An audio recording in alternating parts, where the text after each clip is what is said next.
Hello everyone, my name is Greg Koski. I'm the President and Chief Executive Officer of the Alliance for Clinical Research Excellence and Safety, otherwise known as ACRES. We are a strategic partner of EXOCHAIN, and I'm going to spend some time talking with you today about the future of healthcare and clinical research. There's, of course, no secret to anyone that we are facing a number of challenges in our healthcare system today, and the ways in which we seek the discovery of new medicines and bringing them to market in order to help people. If we think a little bit about the way that we have done this over the years, we can see that what we have produced is far less than an ideal model for what we're trying to achieve. If we focus for just a moment on clinical research sites, for instance, which are the critical link in actually conducting the clinical trials on which the creation of new medicine depends,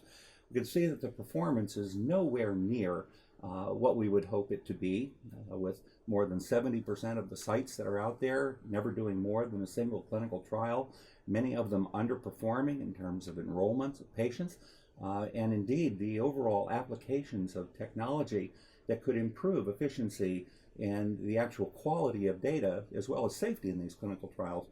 is something that leaves much to be desired. And of course, that kind of inefficiency and redundancy leads to an enormous additional delay and expense in bringing new medicines forward in order to help people. These are among the challenges that we're trying to face today. And of course, they do not exist in a vacuum. They exist in an environment where we have fascinating new tools for application of information technology, all of which certainly raise concerns about safety, the access to information about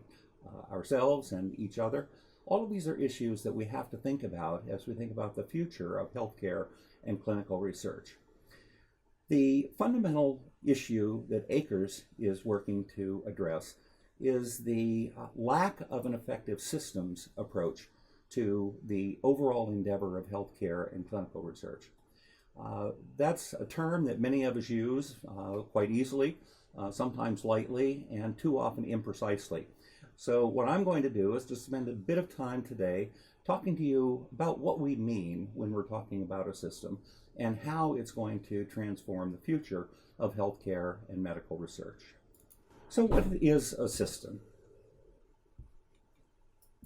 When we talk about a system, we talk about an entity in which there are multiple components, multiple parts that all have to work together in order to achieve specific goals. The key point is on being able to work together, because that requires the kind of connectivity, the kind of interoperability that can only be achieved with the application of specific thinking around how all of these pieces will actually work together. And as we look at systems overall, any enterprise system has three fundamental components. They involve not only the technology that will connect all of the various components, but the people themselves and the processes that are conducted as the particular activity moves forward in an effective way. Now, it's interesting that if we look at other industries, we find that systems thinking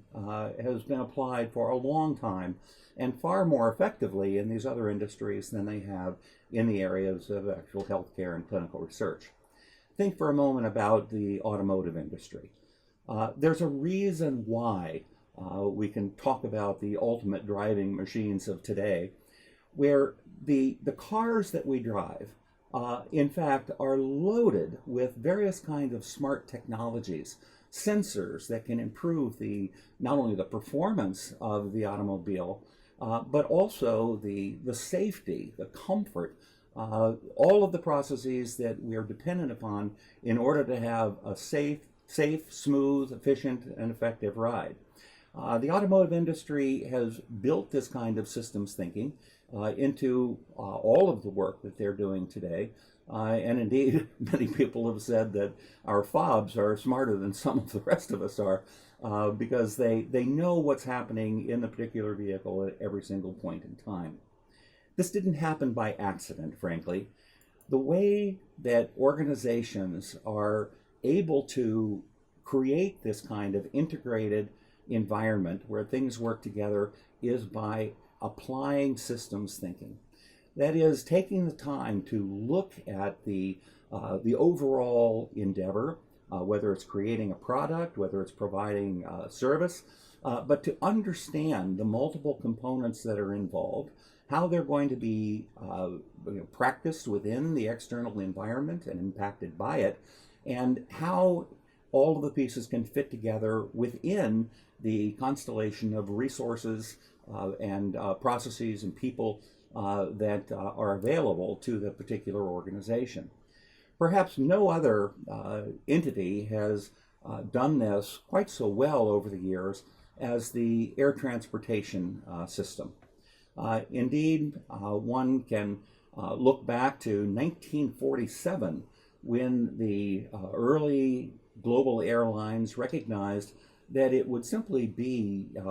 highly costly, unsafe, and ineffective if every airline tried to build its own air transport system, its own air traffic control system and airports and baggage handling systems. Indeed, the horrendous incidence of lost baggage was simply one symptom of the inability of the airlines to effectively work together until they began to implement systems thinking. Today, the airlines, the civil aviation authorities, the providers of the products and services to the entire airline industry continue to work together in order to understand not only how they can optimize safety and efficiency of the overall process of air transport, but to do it in a way that enhances the convenience, the comfort, and the safety for all of the passengers as well as the other participants engaged in the entire process of getting people and goods safely from one location to another around the world. When one begins to think about how we can apply this systems thinking to the process of healthcare and drug development, we can begin by looking at this endeavor and begin to understand that it's a multi-stakeholder process. That is, there are many players, whether they're sponsors, regulatory agencies, the actual clinical research organizations, hospitals, or patients that need to participate. All of these individual people are involved in producing certain outcomes through the system, through their interactions. We know that across the system there are a number of inputs, that is what we have to work with in order to achieve outcomes. And we also know that there are desired outcomes, of course, one of the most important being the availability of new and effective drugs in order to improve health and productivity for everyone. In order to achieve that goal, we have to understand the roles of every person involved in the process, what jobs they're doing, and what kinds of processes are required for them to be able to do their jobs effectively. And when we put all of this together, when we provide the kinds of connectivity and interoperability that are possible with today's technology, we find that by trying to achieve a goal that is basically optimization of the overall clinical trials process, drug development process, we begin to approach that environment that I described before of a true systems-focused clinical research enterprise. And that is what ACRES is all about. ACRES is a global, multi-stakeholder, nonprofit initiative, a collaborative, where all of the interested players who come to this, utilize this, depend upon these various processes in order to move drug development, medicines discovery forward, have committed to working together to make it better. And the name, the Alliance for Clinical Research Excellence and Safety, was chosen, in fact, to be descriptive of exactly what we're trying to achieve. So there's an important message there. If one thinks about this system and how it ultimately is developing, we can recognize that in order to have the people and the processes connected by technology across this entire enterprise network, it requires a number of interactions that are going to be occurring between every one of the stakeholders at various points in time, sharing information of different levels of sensitivity, certain levels of access being required for individuals that are serving in different capacities. It's a hugely complex problem, but every one of these interactions can be considered a transaction across the system. And this is where our partnership with EXOCHAIN becomes so critically important, because EXOCHAIN is the first instance of applying blockchain technology in order to secure and help to adjudicate the many transactions that will have to occur across this system. So let's begin to dig into a little bit more detail about what an actual clinical research system would look like, and also how it can ultimately be integrated with our healthcare system in order to achieve a much better outcome than possible today. You'll recall that I said any enterprise system has three fundamental components: people, processes, and technology. If we translate that to the clinical research system, we can begin to envision a global network of clinical research sites of excellence, not those that I described earlier that are underperforming and actually delaying the process considerably, but rather a set of sites committed to achieving excellence and safety through a mechanism such as accreditation, in which we can be assured that every site that enters into this network is going to be performing at a level of efficiency and effectiveness that exceeds what we've been able to achieve so far. At the same time, there are a number of processes that we will be able to refine through clarification, simplification, harmonization, as well as innovation. Rather than to rely on processes that were developed 50 years ago, we can actually begin to say, with the capabilities provided by this new system, we can do things in a different way, do things in a way that is better suited to the needs of the enterprise today. And of course, the effective application of technology to achieve all this is something that is moving ahead in, unfortunately, a somewhat haphazard way. It's not at all uncommon for technology to actually outstrip the actual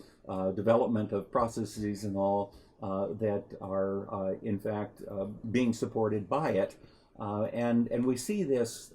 to a very large extent within clinical research, where effective tools to improve the efficiency and the effectiveness of clinical research have been around for more than 30 years, but in fact, their actual adoption has achieved a level of only about 30% across the entire clinical research enterprise, with more than 70% of sites still using paper and personal computers for critical pieces of the overall enterprise, which only results in greater inefficiency and a greater likelihood of human error. We can certainly do better than that. Much of the future of clinical research is going to be based upon these advancements in technology. And ACRES is working with colleagues around the world in order to better define how these new technologies can be most effectively utilized, and very importantly, to understand how the technologies that are available to help to identify individuals, to authorize access to specific types of information,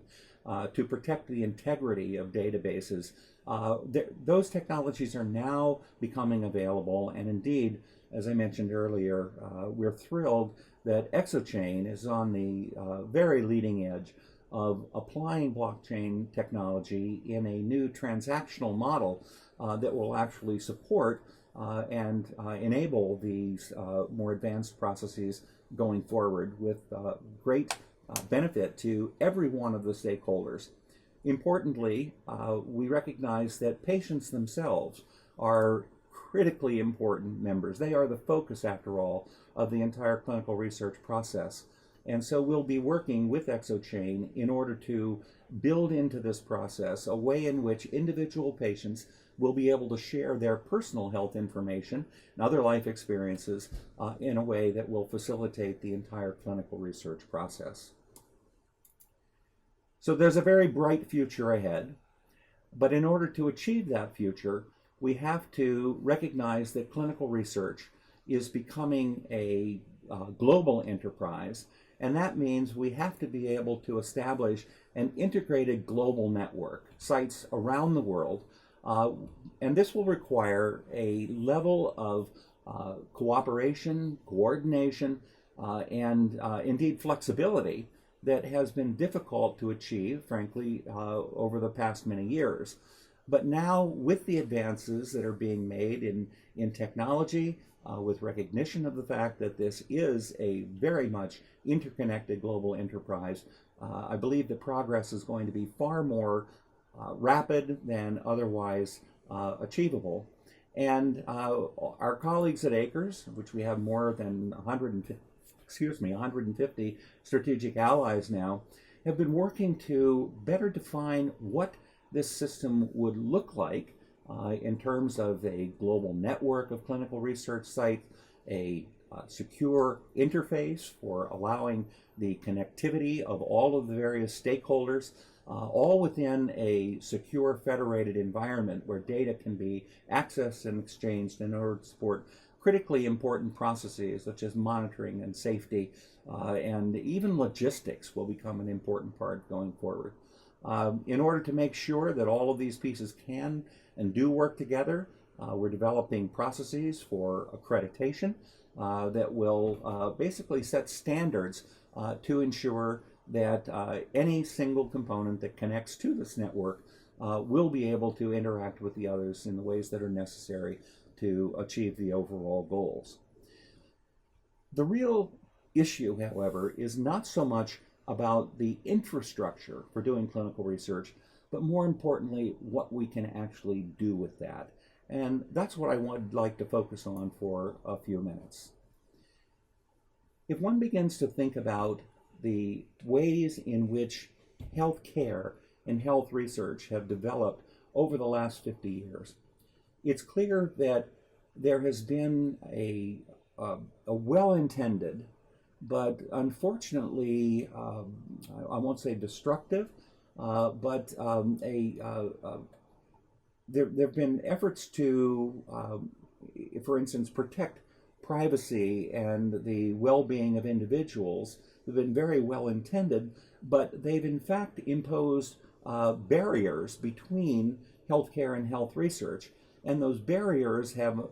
become, unfortunately, an impediment to being able to use health information in a way that can most effectively support the development of new therapies for individuals,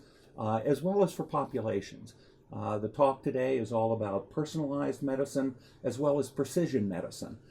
They're not the same thing. Precision medicine is, of course, focusing on a particular disease in order to optimize therapy for that disease with all of the available information brought to bear on making it as good as it can be, whereas personalized medicine focuses at the level of the individual. In order to achieve these advances in health care, we have to be able to integrate the actual process of delivering health care and the analysis of outcomes of health care with the process of doing research, whether it's for new drugs, existing drugs, whatever. That means we have to move to a new environment in which healthcare providers and clinical investigators now become part of a common universe. We have to be able to look at patient information in a new way. We have to be able to know who patients are so that we will be able to track information across multiple diverse databases in order to aggregate that information and conduct the kinds of what we generally call big data analyses that will allow us to achieve new insights into, whether or not drugs work effectively, what kinds of side effects they have, what information might be known about a particular class of drugs or compounds that have never been tested before, as new biological information becomes available, to understand interactions between an individual's genes and their actual lifetime exposures to toxins or other elements of the environment that impact whether or not they come down with specific diseases. This is an entirely different environment than what we have today, but once we're able to do the integration of healthcare and research, along with creating very, very large databases of patient information that are protected so that we can confidently use that information with permission from the patients, we will be able to do the kinds of aggregation and big data analyses, not only retrospective analyses, but also to look in real time and even do predictive analyses in terms of what therapies might be optimal for individual patients. This is an overall model that, in fact, Akers developed along with a group of collaborators as part of the cancer moonshot effort that was underway a couple of years ago. One can think of cancer, of oncology, as one microcosm in medicine, so that if for this particular instance, we were able to bring together the National Cancer Institute and its network of National Comprehensive Cancer Centers, the National Cancer Registry, and essentially all of the information that is now emerging about the biology of tumors, the genetics of tumors and individuals and how they interact, and use this generalized model that I talked about a moment ago in order to improve the outcomes in cancer therapy. As we do that, we have to understand that it's not just about the biology. I mentioned this before. It truly is about the patients. And when an individual who's part of a family is diagnosed with cancer, they move into a journey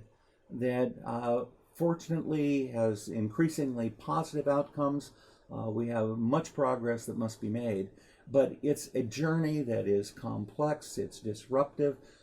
and we have to understand that as well. So as we work to better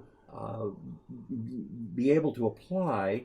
the kinds of technologies for advancing the science, we also need to be able to advance the technologies and the processes in order to improve the journey of the patients, understand the needs of the patients as they move through that process. And so this work on cancer was, I think, a very first effort to develop this integrated model. But as I said, this is really only a microcosm of a more generalizable model for the future of integrated healthcare and research, a model that can be applied across a number of disciplines, whether it's for Alzheimer's disease or diabetes or arthritis. Any disease state, in fact, can be studied and improved through this overall integrated model that I've described. One of the efforts that's now underway that we're all particularly excited about is an effort that EXOCHAIN and Akers are working on in collaboration with Task Force Dagger, as well as their colleagues across the United States Special Forces through the Special Operations Command. And here we've launched an effort that we call Operation Restore. This actually is the application of this systems model in the area of functional and restorative medicine. That is to not only treat particular disease states, but rather to understand how, in this case, our special operations soldiers have to live in an environment that is filled with toxins, with injuries, with stresses, and all that dramatically impact their lives. And we need to better understand how we can work with individuals who have been so impacted to restore them, not just treat them, but to restore them to a state of health and readiness that improves lives not only for our special forces, but for the members of their families and all as well. Task Force Dagger has worked with us to pull together a group of collaborators that will be working over the next 2 years to apply within this cohort of the Special Operations Forces a model for functional and restorative medicine and test its actual impact on the overall quality of life and readiness of these extraordinary individuals who serve our country in such an important and dramatic way. There are other microcosms that we're also developing, and we don't have time to talk about all of those today, but I hope that I've been able to give you a sense of how, through the application of systems thinking, we can bring together the people and the processes and the technology through connectivity, interoperability, and standards that will truly transform the future of healthcare and research in ways that will benefit us all. And as we do that, we must remember that this is a noble enterprise, and of course, it must be done in a highly responsible way, and we all have to be accountable for that. Thank you very much for your time, and we look forward to our next session. Thank you.